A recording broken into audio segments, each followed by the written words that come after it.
Hey, merci d'être avec nous aujourd'hui. Je m'appelle Cindy et puis on se réjouit juste que tu puisses entendre le message de cette semaine.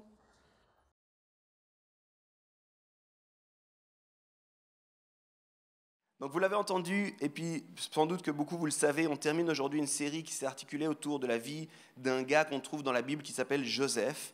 Il naît dans une famille dysfonctionnelle, le gars a 10 grands frères, son père Jacob avait l'équivalent de 4 femmes, et puis on nous dit rapidement que ses frères le détestaient, on nous dit aussi qu'il était le chouchou de son père, on voit aussi rapidement qu'il était assez arrogant comme personnage. Et puis, je vous fais très rapidement un peu son histoire. Il a été vendu en tant qu'esclave par ses frères.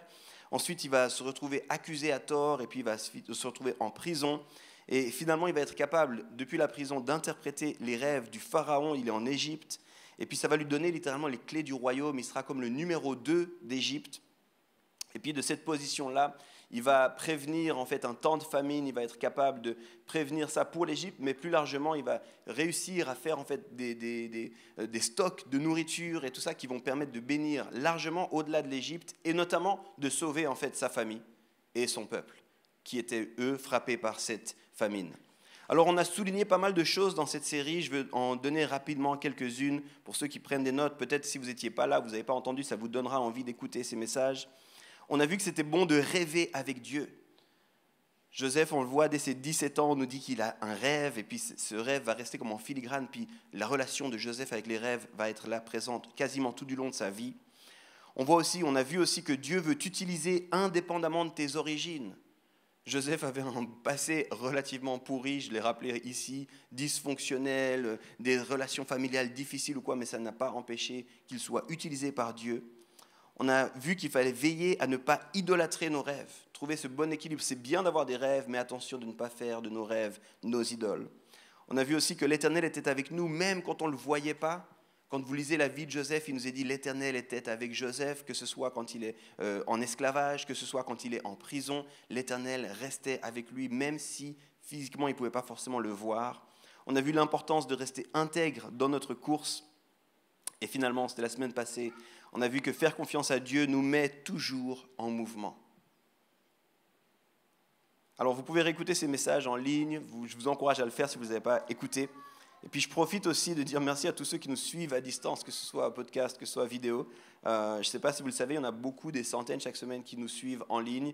Et on reçoit des fois des messages comme ça, on reçoit des messages sur les comptes, on reçoit des emails. Des fois, il y a des rencontres vraiment fortuites dans la ville aussi. Des gens qui disent « Hey, merci pour les messages ». Je dis, mais qui êtes-vous ? On va maintenant aller dans la Bible, on va prendre Genèse au chapitre 50. Je pense que ceux qui ont une Bible papier, vous y êtes déjà, je vous avais demandé de le faire. Je vous encourage à aller, on va lire les versets 12 à 21. Et pour ceux, encore une fois, qui sont là pour la première fois, merci d'être là. À chaque fois que je lis la Bible, ça s'affiche au-dessus de moi. Donc, vous en faites pas, si jamais vous avez peur, vous dites « mince, où je dois trouver ma Bible dans mon grand sac ?» Vous en faites pas. Genèse 50, les versets 12 à 21. C'est ainsi que les fils de Jacob se conformèrent aux ordres de leur père. Ils le transportèrent dans le pays de Canaan et l'enterrèrent dans la grotte du champ de Macpéla, achetée comme propriété funéraire par Abraham à Ephron le Hittite et qui se trouve vis-à-vis de Mamré. Après avoir enterré son père, Joseph retourna en Égypte avec ses frères et tous ceux qui étaient montés avec lui pour enterrer son père. Quand les frères de Joseph virent que leur père était mort, ils se dirent « Si Joseph nous prenait en haine et nous rendait tout le mal que nous lui avions fait... » Verset 16. Ils firent dire alors à Joseph « Ton père a donné l'ordre suivant avant de mourir. Voici ce que vous direz à Joseph. Oh, pardonne le crime de tes frères et leurs péchés, car ils t'ont fait du mal. Pardonne maintenant le crime de tes serviteurs du Dieu de ton père. » Joseph pleura à l'écoute de leur message. Ses frères vinrent eux-mêmes se jeter à ses pieds et dire « Nous sommes tes serviteurs. » Joseph leur dit « N'ayez pas peur. Suis-je en effet à la place de Dieu ? Vous aviez projeté de me faire du mal. Dieu l'a changé en bien pour accomplir ce qui arrive aujourd'hui, pour sauver la vie à un peuple nombreux. Désormais, n'ayez donc plus peur. Je pourvoirai à vos besoins et à ceux de vos enfants. » C'est ainsi qu'il les réconforta en parlant à leur cœur. Alors, On va rester vraiment proche de ce passage. J'ai juste besoin de vous donner un petit peu de détails, une toute petite ellipse dans le temps. Si vous avez suivi régulièrement la série, vous avez vu qu'on a fait un saut de quasiment 10 chapitres. La dernière fois, on a terminé au début de Genèse 41. Là, on est à Genèse 50. Alors, qu'est-ce qui s'est passé dans ces 10 chapitres ? On a vu donc les frères de Joseph le vendre, on a vu Joseph chez Potiphar en tant qu'esclave, aller en prison. On a vu aussi qu'ensuite, en prison, il va interpréter le rêve de deux hauts fonctionnaires. On a vu que ces gars vont l'oublier en prison, en tout cas celui qui va rester en vie. Et puis après ça, on nous dit Pharaon a eu un rêve, et puis nous, on n'a plus prêché après ça. Mais qu'est-ce qui s'est passé en fait depuis le rêve du Pharaon ? On voit en fait que Joseph va expliquer au Pharaon son rêve. Le Pharaon va donc lui faire confiance, il va lui donner des responsabilités, il va y avoir 7 années d'abondance, ensuite il va y avoir 7 années de famine, mais à cause de la place que Joseph a eue et du fait qu'il avait été averti par Dieu au travers des rêves de Pharaon, l'Égypte est dans l'abondance, et même dans un temps de famine, devient une ressource pour les autres. C'est ça qu'on n'a pas lu dans la Bible ensemble, mais que je vous ai raconté. Et en fait, ce qu'il faut savoir, c'est que dans ce temps-là, à ce moment-là, les frères de Joseph vont retourner vers Joseph. Ils reviennent vers Joseph. Ils s'inclinent vers lui. Ils ne se rendent pas compte que c'est Joseph.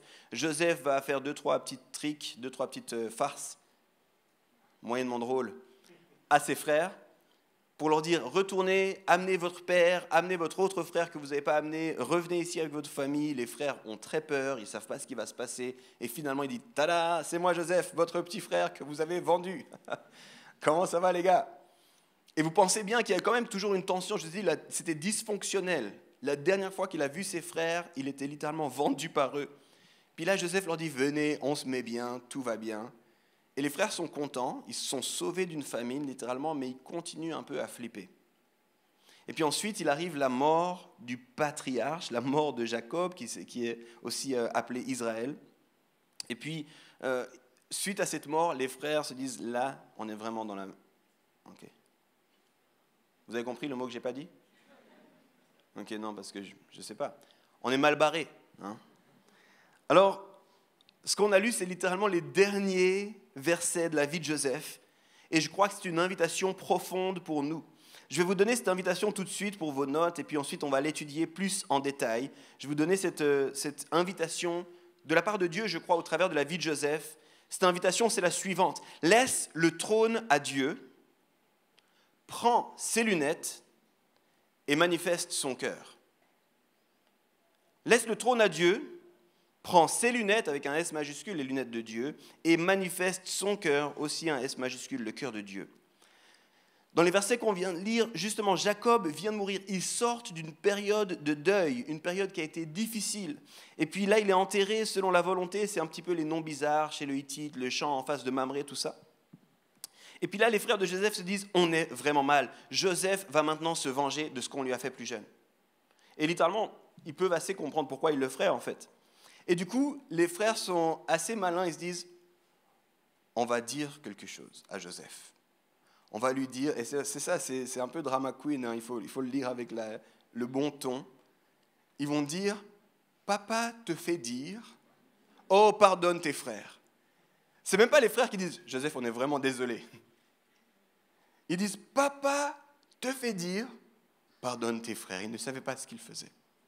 Aime-les, prends soin d'eux. Ils prennent la place, ils donnent littéralement à Jacob des mots qu'il n'a jamais dit, parce qu'ils savent que Joseph aimait son père, et ils se disent comme ça on va s'en sortir, ça va aller. Puis ensuite ils vont s'incliner devant Joseph. Encore une fois, si tu lis, c'est fascinant de voir le nombre de fois que ses frères s'inclinent devant lui, surtout quand tu mets ça en parallèle avec le rêve qu'il avait au départ, ou les rêves qu'il avait fait au départ. Et c'est franchement un retournement de situation.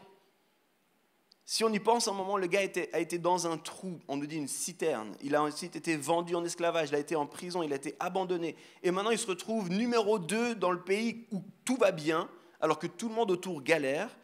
Tout prospère pour lui et ceux qui lui ont causé tant de peine sont à sa merci. Imaginez la situation. Puis eux sont là en train de dire, oh là là, qu'est-ce qui va se passer, qu'est-ce qui va se passer ? Et si vous avez un cœur de vengeance, vous pouvez dire, c'est le moment Joseph, vas-y. Vas-y, mets-les en prison, même une année, tu sais. Par rapport à tout ce que toi t'as fait, vas-y, mais rends-les tes esclaves. Ils n'ont qu'à te servir maintenant. Mais Joseph, lui, fait quelque chose de tout à fait différent. Et la Bible nous le dit. En entendant ce que ses frères disent, Joseph se met à pleurer. Joseph, lui, se met à pleurer. Et il pleure parce qu'il comprend que ses frères n'ont pas compris. Joseph, il arrive à la réalisation, il dit, « Oh non, les gars, vous en êtes encore là. Vous n'avez pas compris tout ce qui s'est passé depuis. » Il a eu des révélations du cœur de Dieu tout au long de sa vie, ce Joseph. Et d'un coup, il se rend compte que ses frères n'ont pas eu cette révélation-là. Et Joseph leur dit, « Je vous pardonne, je veux vous mettre bien, je vous aime et je veux que vous puissiez vivre bien. » Mais il voit que ses frères, eux, n'ont pas confiance. Alors qu'il a déjà démontré son amour, il a déjà démontré sa gentillesse, il a déjà démontré sa bonté. Mais les frères n'ont pas confiance en Joseph. Alors, dans la réponse de Joseph, j'aimerais souligner 3 versets qui donnent les 3 points de mon message, versets 19, 20 et 21. Et je les relis maintenant pour qu'on soit bien ensemble là-dessus. Joseph leur dit, « N'ayez pas peur, suis-je en effet à la place de Dieu ?» Verset 20, « Vous aviez projeté de me faire du mal, Dieu l'a changé en bien pour accomplir ce qui arrive aujourd'hui, pour sauver la vie à un peuple nombreux. » Verset 21, « Désormais, n'ayez donc plus peur, je pourvoirai à vos besoins et à ceux de vos enfants. » Il y a un théologien du XXe siècle qui s'appelle Derek Kidner, qui est connu notamment pour ses commentaires bibliques de l'Ancien Testament, et il dit la chose suivante sur cette réponse de Joseph. Chaque phrase de cette réponse en 3 temps est le but ultime de la foi en Christ. Abandonner à Dieu le principe de se faire justice, voir la providence divine, y compris au travers des mauvaises pratiques humaines, et réparer les torts qui nous sont faits, non seulement avec le pardon, mais aussi par des manifestations tangibles d'affection. Voici des attitudes qui préfigurent le caractère du Christ. C'est un théologien qui parle, il y en a plein qui sont « Ok, on va voir ça en détail. » Vous êtes prêts ? Premier point, laisse le trône à Dieu. Laisse le trône à Dieu. Si vous faites une étude aujourd'hui, puis vous regardez quelles sont les objections que les gens font le plus au christianisme, on pourrait dire la chose suivante, ils font plutôt des objections dites personnelles que historiques ou philosophiques. Je vais vous donner un exemple tout à fait. Il y a plein de gens qui remettent en question que Dieu a existé, mais depuis bientôt 100 ans, il n'y a aucun historien sérieux qui remet ça en question. Mais des gens, oui. Et souvent, les objections qu'on fait au christianisme, ce sont des objections plutôt personnelles qu'historiques ou philosophiques. Je m'explique. Souvent, les gens ont un problème et articulent des phrases qui vont dans cette idée. Si Dieu existe, alors pourquoi ? 3 petits points. Vous avez peut-être déjà entendu ça ? Quelques-uns ? Ok. Si Dieu existe, alors pourquoi ? 3 petits points. Ou alors, si Dieu entend mes prières ou entend les prières, alors il... 3 petits points. Ou alors, plus proche de nous peut-être encore, pourquoi Dieu ne répond pas à ce que je lui ai tant demandé ? En d'autres termes, la plupart du temps, on imagine qu'on sait mieux que Dieu. La plupart du temps, on se positionne comme si nous, on savait mieux que Dieu. Si moi, j'étais Dieu aussi, si Dieu était vraiment Dieu, si Dieu était qui, alors il faudrait que. Et en prenant cette posture, on suppose qu'on sait mieux que Dieu, nous. On aimerait presque dire à Dieu comment faire Dieu. Dieu, je vais t'expliquer, parce qu'en ce moment, j'ai un problème. Je t'ai prié. Tu es Dieu. Voilà ce que tu devrais faire en tant que Dieu. Ça me fait penser des fois à ma fille Elisha, qui aime nous expliquer à nous, parents, ce qu'on pourrait faire. Des fois, en tant que fille, elle a vraiment la bonne idée. Et elle vient comme ça en disant, « Papa, j'ai eu une bonne idée. On pourrait... » Et vraiment, je me dis, mais je ne suis pas sûr que c'est gentil, mais t'es ma fille, tu n'es pas le père, là. Et j'aime tes idées. J'avoue, ma fille a beaucoup de créativité dans les idées. Mais elle ne sait pas ce que c'est que d'être père. Il y a plein d'éléments qu'elle ne maîtrise pas. Il y a plein de choses qu'elle n'a pas, mais très souvent, on fait la même chose avec Dieu. La plupart du temps, on imagine qu'on sait mieux que Dieu n'aurait qu'à 3 petits points. Et dans le verset 19, Joseph, lui, pose la question suivante. « Suis-je en effet à la place de Dieu ?» Joseph dit, « C'est pas moi qui suis Dieu, les gars. » Ses frères viennent, puis le début de la réponse, Joseph, il dit, « Je ne suis pas Dieu. » Mais si on est sincère, nous, on aimerait souvent être à la place de Dieu. Un ami à moi aime dire la chose suivante quand il parle, et notamment quand il est dans un processus où les gens commencent à en arriver à se dire peut-être que Dieu, il leur dit la chose suivante. Dans ton cœur, il y a un trône, et la seule question qui compte, c'est à qui vas-tu laisser la place de ce trône ? Parce que souvent on bataille. Ouais, mais si, puis ça, puis tu sais, quand j'étais plus petit, puis ça, et oui, on a peut-être vécu des injustices. Hein. Joseph était bien placé pour avoir vécu des injustices. On a peut-être des bonnes raisons de dire, mais il aurait fallu que... C'est tout à fait légitime. Mais rappelons-nous qu'on n'est pas à la place de Dieu. Au commencement de la Bible, il y a un seul commandement. Si vous ne le savez pas, dans les 2 premiers chapitres de la Bible, il y a un seul commandement. Par la suite, il y en a plein d'autres. Hein. Mais au départ, il n'y en a qu'un seul. Ne mangez pas le fruit de cet arbre. Imagine la Bible à l'époque d'Adam et Ève. C'est sûr, ils la connaissaient par cœur. Ne mangez pas du fruit de cet arbre. Le reste, on discute, on rigole, on prend du temps ensemble, vous faites quelque chose de cette terre, on se marre, mais ne mangez pas le fruit de cet arbre. Et le serpent qui représente Satan va dire quelque chose d'extrêmement intéressant. Satan, c'est l'ennemi de nos âmes. Il va dire à l'homme et la femme, si vous mangez de ce fruit, vous serez comme des dieux. Puis nous, on lit ça régulièrement, on connaît plus ou moins ça, Genèse 3, mais c'est quand même bizarre cette idée-là. Est-ce que ça veut dire il y a du God juice dans ce fruit-là? Je peux prendre des caractéristiques de Dieu quand je mange ce fruit. Ça veut dire quoi quand je serai comme un Dieu? Tu sais? Qu'est-ce que ça signifie fondamentalement? C'est bizarre comme idée. Et je crois qu'à bien des égards, on se fait aussi avoir par ce mensonge-là, de prendre la place de Dieu. J'aimerais vous montrer 3 façons qu'aujourd'hui on a de prendre la place de Dieu dans notre vie de tous les jours. Si vous n'êtes pas concerné par ça, gloire à Dieu, tant mieux pour vous. Moi, personnellement, je sais que je suis concerné par ça. D'accord? La première de ces façons, on devient notre propre morale absolue. C'est nous qui décidons ce qui est juste et ce qui est faux. On sait mieux. Et souvent, on est comme ça. Aujourd'hui, plein de gens veulent décider ce qui est juste et faux pour eux-mêmes. Non, mais je sais ce qui est juste. Puis ils disent que chaque situation est unique, par exemple. Parfois, je dis à des gens, je ne suis pas sûr de ce que vous êtes en train de... Oui, mais je comprends, dans l'absolu, mais dans ma situation, c'est différent. Pour moi, c'est différent. Alors, je sais ce qui est juste et ce qui est faux.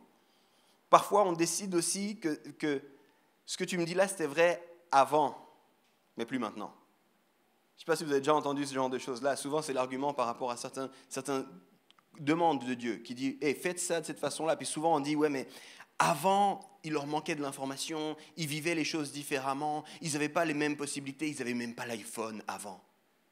Il n'y avait pas Google avant. » Alors avant, c'était peut-être vrai, mais maintenant, on est plus évolué, on est plus avancé, on sait, donc maintenant, on peut se passer de certains des commandements d'avant. Le problème, là, je fais un tout petit peu de logique avec vous. Le problème, c'est que ce présupposé est biaisé. Parce que ton maintenant d'aujourd'hui est le hier de demain. Et ça veut dire que ce que tu dis être vrai aujourd'hui ne tiendra plus demain. Si ton seul argument, c'est que maintenant, on sait mieux. Donc on ne peut pas s'appuyer sur ça. Ce n'est pas logique, mais pourtant, de plein de façons, on prend cette position de « moi je sais, c'est moi qui sais ce qui est juste et ce qui est faux ». Dieu leur avait dit « ne prenez pas du fruit ». Et le serpent leur a dit « si vous faites ça, c'est vous qui allez décider ce qui est juste et ce qui est faux. Vous prenez la place de Dieu. » Une deuxième façon de prendre la place de Dieu, c'est en pensant qu'on est essentiel. Encore une fois, peut-être plein, je vois à vos yeux, vous n'êtes pas du tout comme ça, vous, mais souvent, on définit ce qui est juste ou faux, ou alors donc on devient notre propre autorité morale, ou alors on prend la place de Dieu en laissant d'autres penser qu'ils seront accomplis avec ou grâce à nous. Vous avez des doutes là-dessus, regardez les amoureux. Qu'est-ce que je ferais sans toi? Il y a des amoureux dans la salle.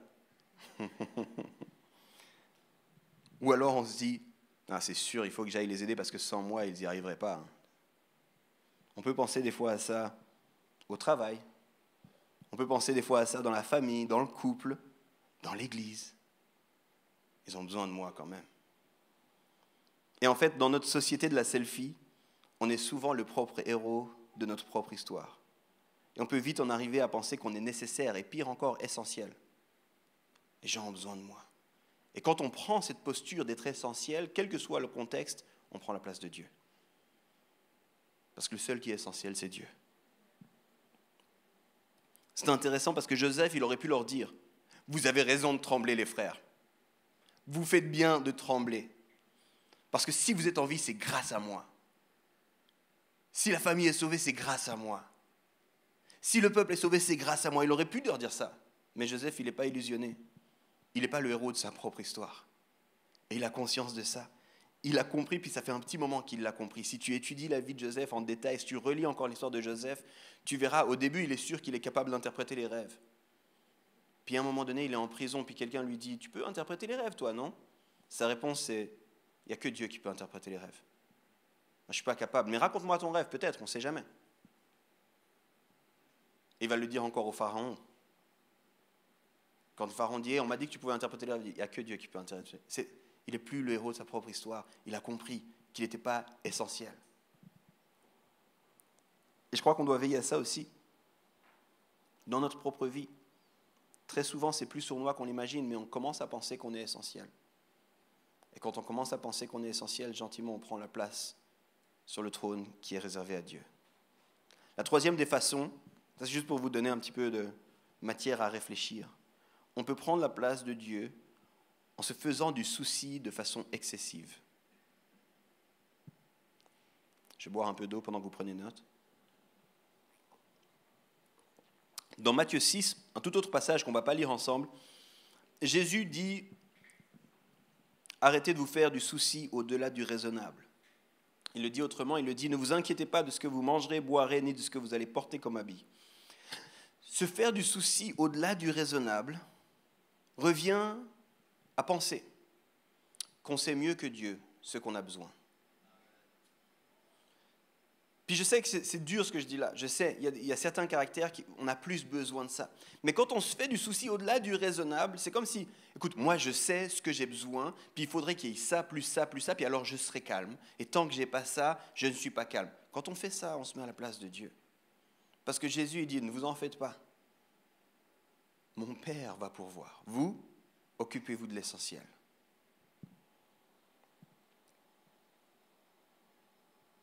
Après avoir pleuré, Joseph commence sa réponse en disant « Je ne suis pas Dieu ».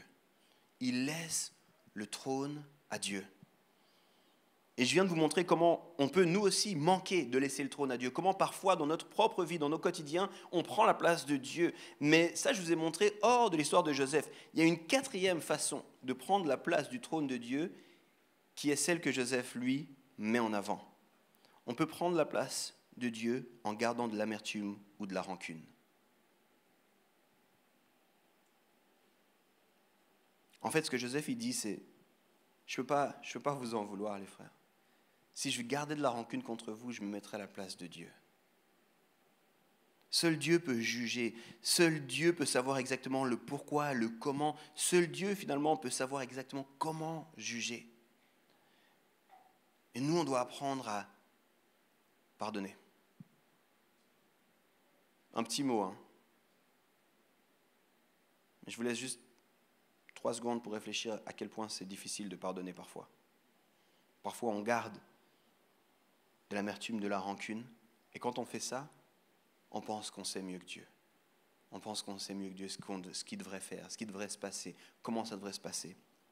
Je cite ici Tim Keller pour tous ceux qui sont dubitatifs. Quand tu cites Tim Keller, c'est bon, ça met tout le monde au clair, si jamais. Tim Keller, c'est un théologien, il a été pasteur de nombreuses années à New York. Il dit la chose suivante, seul Dieu a le droit de juger, seul Dieu a la connaissance pour juger de façon équitable, et finalement, seul Dieu peut juger sans être affecté par son propre jugement. Nous, on doit pardonner, les amis. Garder de la rancune, garder de l'amertume, c'est ne pas laisser à Dieu le trône. Les frères de Joseph lui disent, pardonne-nous, ne nous en veux pas. Et Joseph leur dit, mais qui suis-je pour vous en vouloir? Est-ce que je suis Dieu? Je vous ai déjà pardonné, les gars. Je suis déjà passé à autre chose. Je ne peux pas vous en vouloir, je ne dois pas vous en vouloir.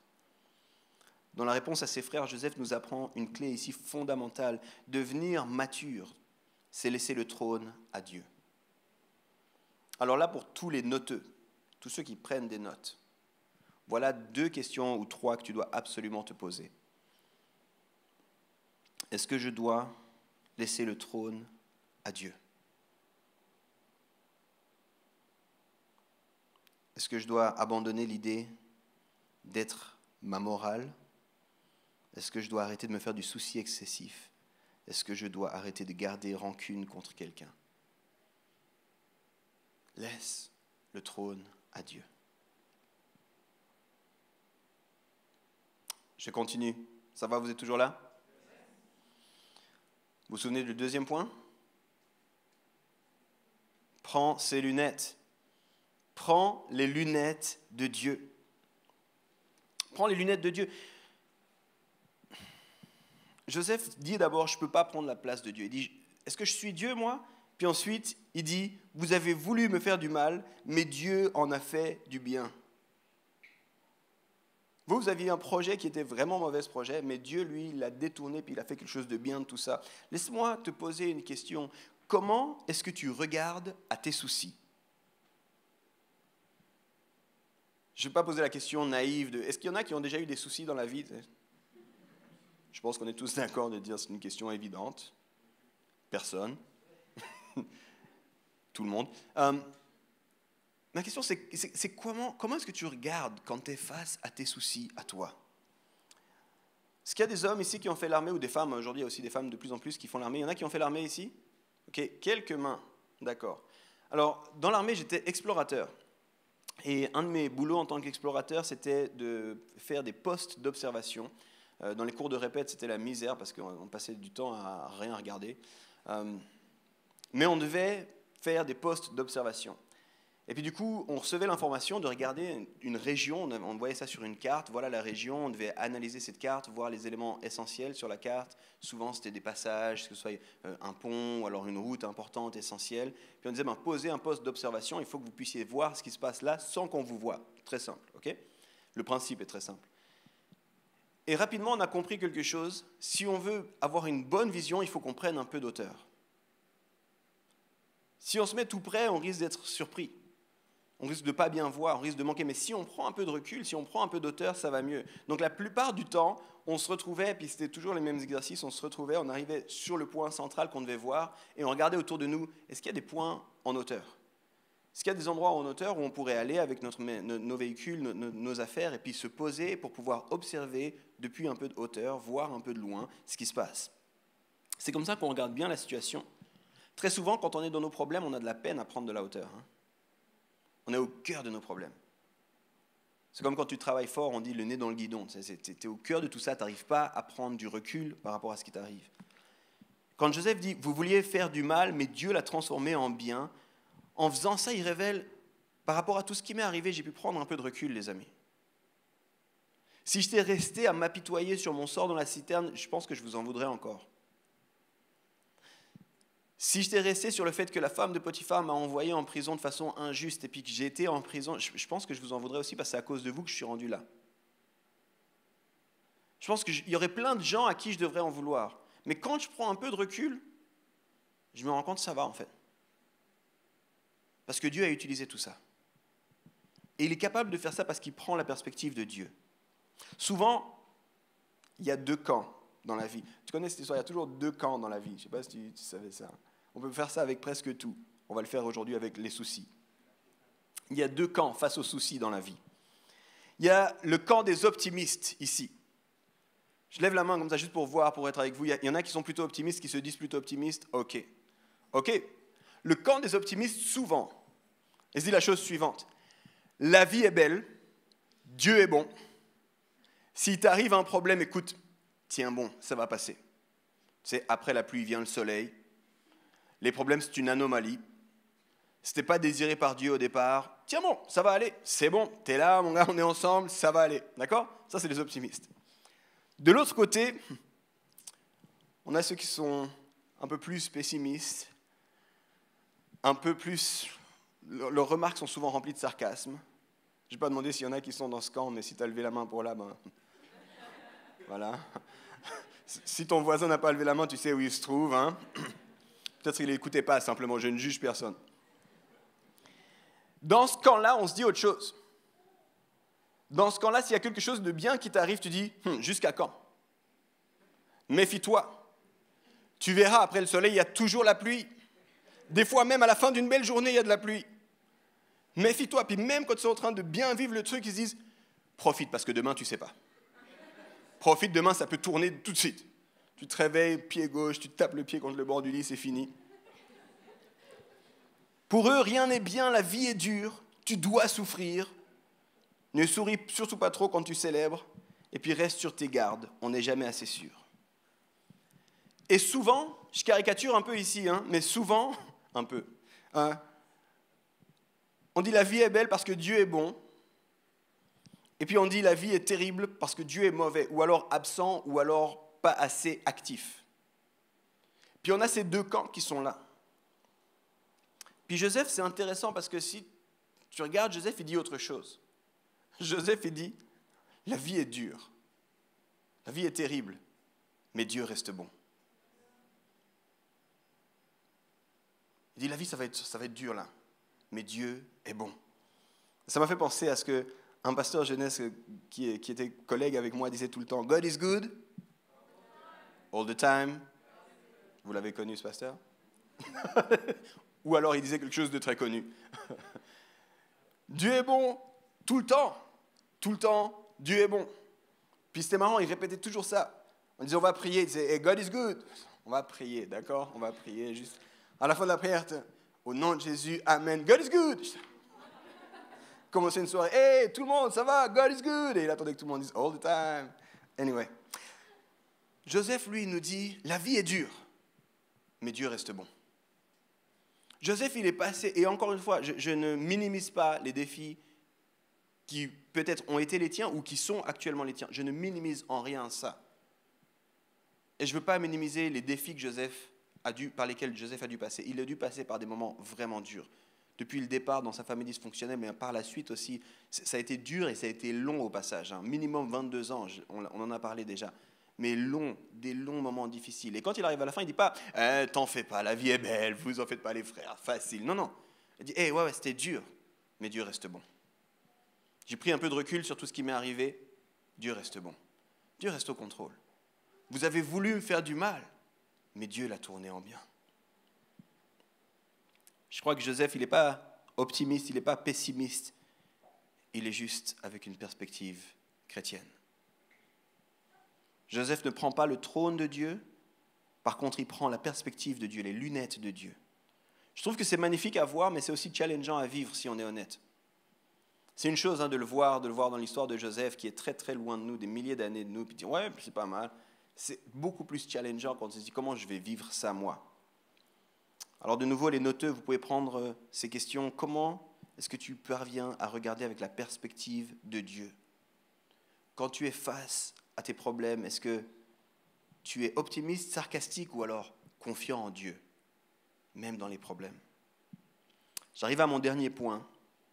Finalement, manifester le cœur de Dieu. Comment Joseph en arrive, ça c'est une question que je me suis posée. On arrive à la fin, puis Joseph dit à ses frères, « Je vous aime et je veux vous faire du bien. » Écoutez même ce que Joseph dit, je lis ici le verset 21.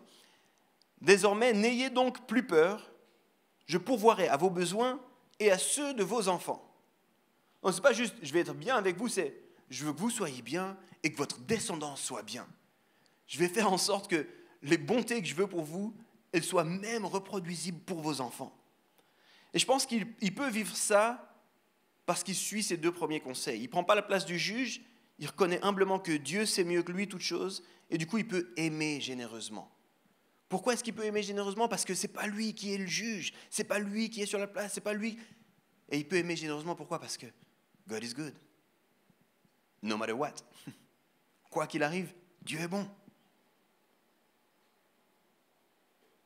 J'aime cette conclusion parce qu'elle est tellement pratique. Elle est tellement concrète. Ce n'est pas juste conceptuel. Laisse le trône de ton cœur à Dieu. Ok. Tu sais, à l'église, ils ont dit de laisser le trône de mon cœur à Dieu. T'sais. Qu'est-ce que ça veut dire ça? C'est un méga concept. Ou alors de dire, prends la perspective de Dieu. T'sais. En vrai, tu ne peux pas prendre la perspective de Dieu pleinement. Tu peux prendre un peu de recul par rapport à ta perspective, mais c'est tout. C'est trop difficile. Il nous manque beaucoup trop d'informations pour prendre la perspective de Dieu. Si tu veux voir ça, lis la fin du livre de Job, tu verras Dieu qui dit « Mais t'étais où quand j'ai fait la fourmi ?» Tu ne peux pas savoir pourquoi ça et ça. T'étais où, toi? Donc on peut prendre un peu de recul sur ce qu'on vit, mais pas la perspective de Dieu. Donc ça, c'est vraiment conceptuel, puis ça pourrait rester au concept, et puis les plus fervents d'entre vous, vous diriez, oui, amen, c'était bon, pasteur. Mais j'aime le fait que Joseph, et au travers de sa vie, il amène ça dans le concret, il dit, tu sais quoi, si tu fais ça, il va y avoir des fruits visibles, directs, précis. Tu vas vivre un style de vie qui manifeste le cœur de Dieu. Si tu laisses le trône de ton cœur à Dieu, ça te pousse dans l'humilité, et si tu prends la perspective de Dieu, ça te donne la confiance. Et si tu es en même temps dans l'humilité et en même temps dans la confiance, tu peux vraiment aimer ton prochain. Tu peux vraiment aimer ton prochain. Ton prochain qui ne te ressemble pas, tu peux quand même l'aimer. Ton prochain qui te fait du mal, tu peux quand même l'aimer. Ton prochain qui a fait des crasses et puis tu dis, mais j'aimerais juste, tu peux quand même l'aimer. Tu peux quand même l'aimer. Pourquoi ? Parce que, non pas parce que tu es naïf. Tu sais, des fois, quand on dit tendre l'autre joue, on pense, les chrétiens sont naïfs. Non, non. Ils ont enlevé l'idée d'être sur le trône. Ce n'est pas du tout naïf. Il y avait des gens qui passaient par des horreurs. Puis on leur a dit, mais ça... Et ils étaient chrétiens, et puis on leur a dit, mais vous ne voulez pas lâcher votre Dieu ? Et puis il dit, non, non, j'ai besoin de ce Dieu-là. Parce que je sais que tous ceux qui me font vivre ces horreurs devront payer. Ce n'est pas du tout naïf, là. La justice, elle appartient à Dieu. Donc ce n'est pas naïf, mais du coup, je n'ai pas besoin, moi, de me faire justice. Je n'ai pas besoin, moi, de m'inquiéter. Je n'ai pas besoin, moi, de garder. Je peux être généreux, je peux être aimant, je peux tendre l'autre joue. Parce que je suis suffisamment humble, je connais Dieu, je sais la place qu'il a. Puis en même temps, je suis suffisamment confiant. J'ai pris un peu de recul. Joseph, il se révèle à la fois extrêmement humble dans cette réponse. Il pleure, il dit à ses frères, mais les gars, je vous aime. Mais il est aussi extrêmement confiant. Je vais vous bénir, même vos enfants, on va les bénir.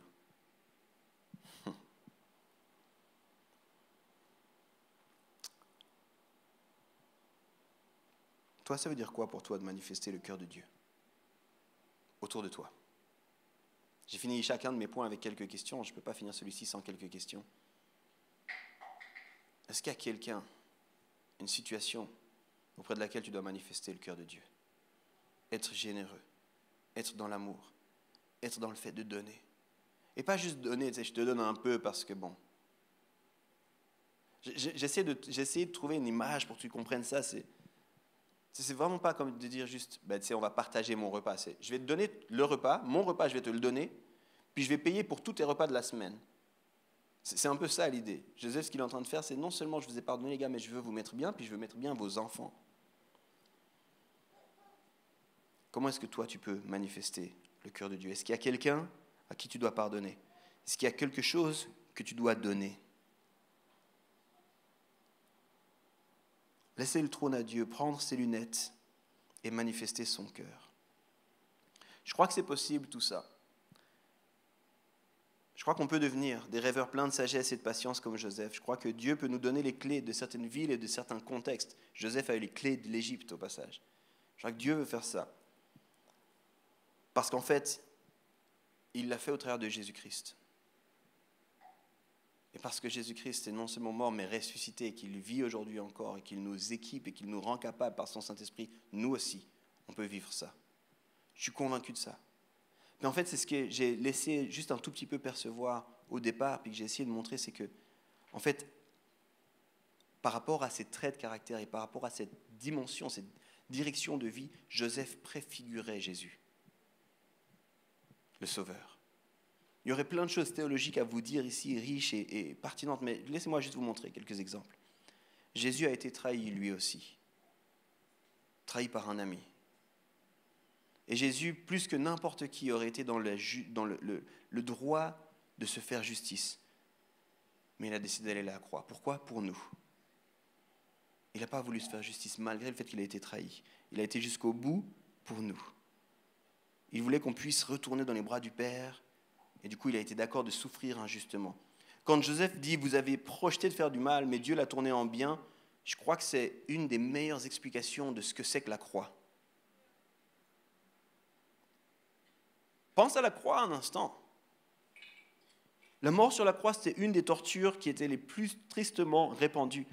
Il n'y avait rien de bon à la croix, il n'y avait rien de bien à la croix. C'était jamais un projet de dire « Ouais, j'espère un jour je serai sur une croix ». Non. Personne ne voulait la croix. Jésus lui-même, avant de vivre ce moment-là, il prie, si je pouvais éviter ça. Personne ne voulait la croix, mais pourtant, il a été à la croix. Et la croix est devenue un symbole tout à fait différent pour nous aujourd'hui. Un symbole d'amour, un symbole d'espoir. Vous aviez projeté de faire du mal, mais Dieu l'a tourné en bien.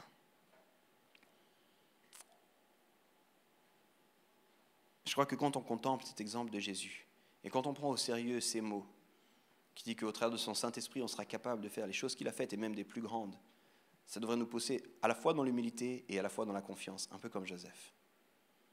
Et on devrait être un peu plus pressé de manifester le cœur de Dieu pour notre entourage.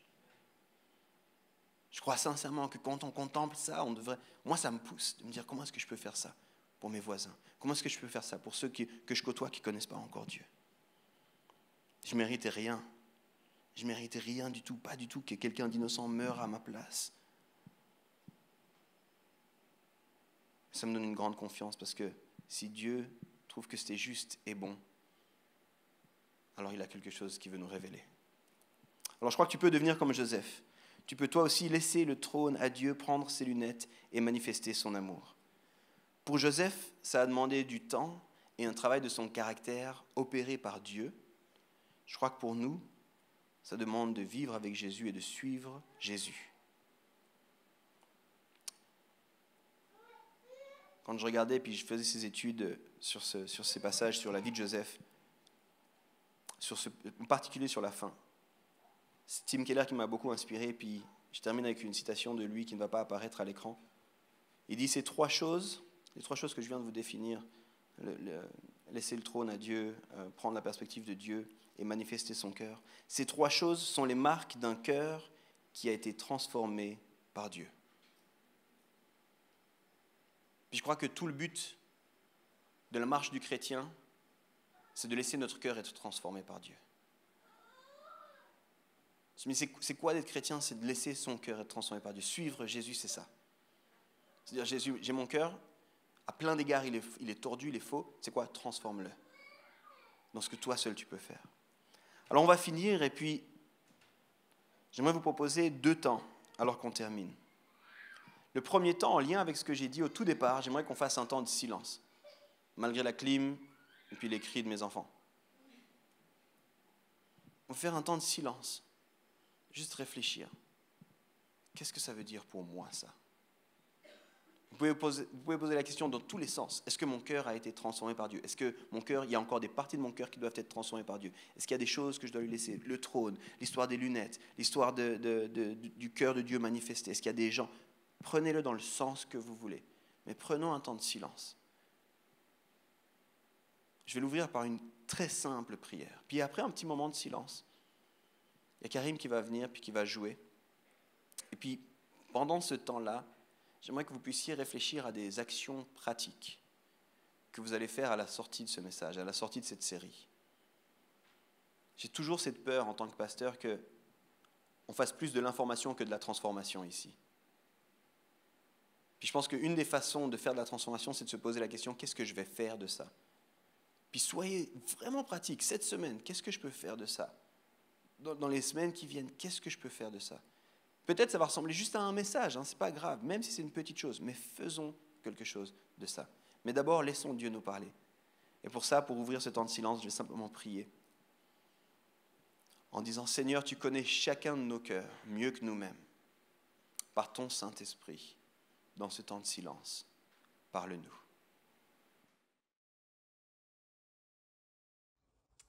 J'espère que le message a pu te parler et que tu puisses vraiment prendre des pépites avec toi durant la semaine et les mettre en pratique. Si tu as envie de plus d'informations par rapport à l'église de Home et la communauté qu'on est, tu peux sans doute te diriger vers le site internet églisehome.com ou alors les réseaux sociaux, que ce soit Instagram ou Facebook. Et bonne semaine à toi.